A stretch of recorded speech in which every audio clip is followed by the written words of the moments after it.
When a particle enters a magnetic field, it experiences a force which makes it move in circular path. And the force is given by QV cross B. The radius of the circular path depends upon how much is the momentum. So here we see how a particle is moving in a magnetic field which is charged.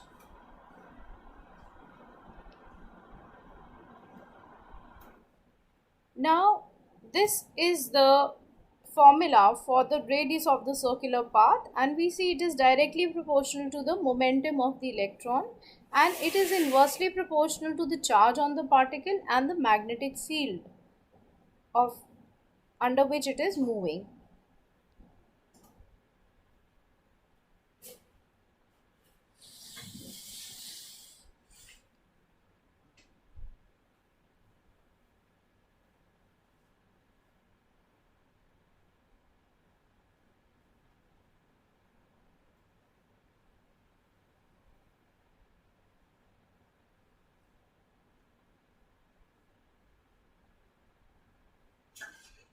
So if we increase the momentum of the particle, we will see that the radius increases.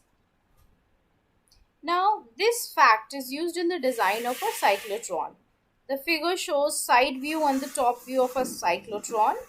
This is how it looks like. There's a magnetic field that exists, and in between these two D's, they're called D's simply because they are in the shape of D's. There exists an electric field which is constantly changing.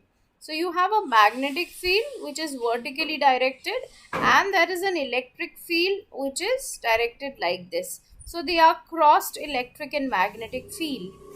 This electric field is changing and at a very high frequency. The device is kept in an evacuated chamber, as you can see, in order to avoid the collision of charged particles with any air molecules.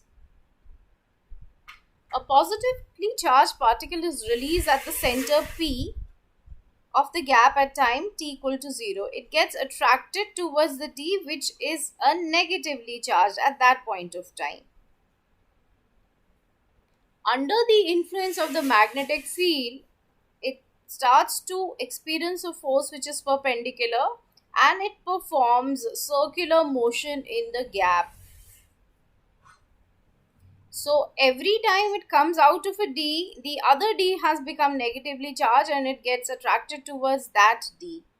So thus, and as it is getting accelerated in the electric field, its velocity is also increasing, and thereby the radius goes on increasing. So every time it is traveling through the distance between the two D's, its velocity and radius increase. Its velocity increases, therefore its momentum increases, and thereby the radius of the circular path goes on increasing.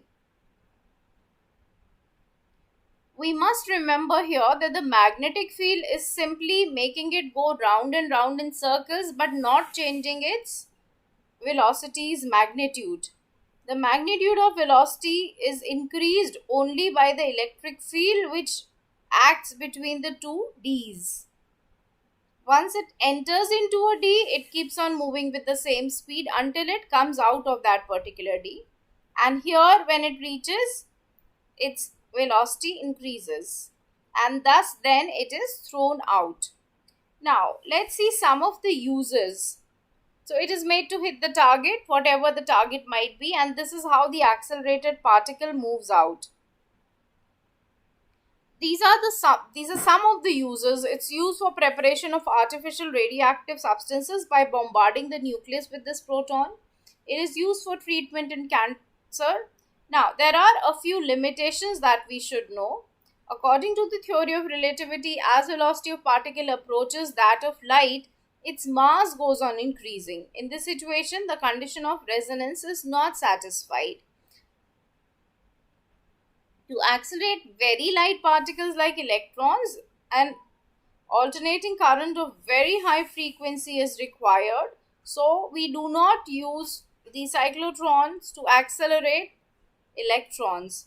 It's difficult to maintain a uniform magnetic field over large sized Ds.